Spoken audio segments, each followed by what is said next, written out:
Earth's net radiation budget is the incoming and outgoing radiation from the sun. When both values are equal, the temperature stays relatively constant. The red part of this diagram is the back radiation, or greenhouse effect.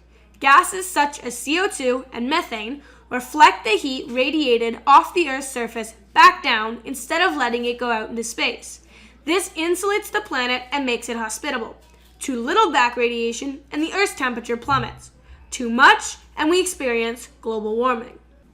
As you can see, Earth's temperature and CO2 levels vary over time, but correlate with each other. Over the past 400,000 years, Earth's temperature has naturally ranged from -9 to 3 degrees Celsius. This is due to Milankovitch cycles, the way the Earth spins on its axis and around the sun. Warming and cooling is natural, but not at the rate of today. The end of this diagram shows a severe spike in both temperature and CO2. This is caused by the Industrial Revolution and the burning of fossil fuels. Natural CO2 concentrations range from 180 to 280 parts per million. However, our current concentration is 402 parts per million. And since the Industrial Revolutions, Earth's temperature has risen 0.87 degrees. That may not seem like much, but even a small change can have dire consequences. If we experience 1 degree of warming, the Arctic will be ice-free for half the year, allowing the fabled Northwest Passage to open.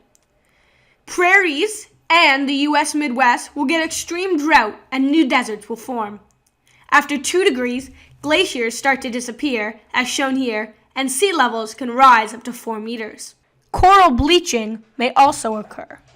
After 3 degrees, the snow on the Alps will start to disappear, and a huge wildfire will be created in the Amazon rainforest that causes another degree of warming. At 4 degrees, cities such as Miami and Venice are completely submerged, and the Ganges River will disappear, cutting off fresh water to millions of people. At 5 or 6 degrees, society will break down as the struggle for food and clean water causes anarchy. Mass migrations of people will occur. Environmental refugees. Our current business as usual CO2 release will cause a 4 to 6 degree temperature change by the year 2100, as shown by the top red line, which means all the things I just listed may come true. Our current commitments, the orange line, will bring us somewhere between 3 and 4 degrees of warming, and if we do more, we could stop warming at around 2 degrees. The blue line. An immediate massive action, which means the halt of all major, if not fossil fuels altogether, would still result in a 0.25 to 1 degree warming, the darker blue line. CO2 is another thing.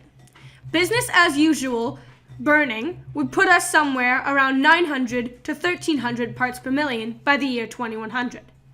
Canada's current commitments put us somewhere around 650 parts per million by the same year. Doing more would put us around 560 parts per million.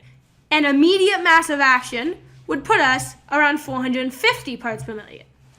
To stop Earth's temperature from rising and bring things back to natural rates, we need to put our concentration at 350 parts per million.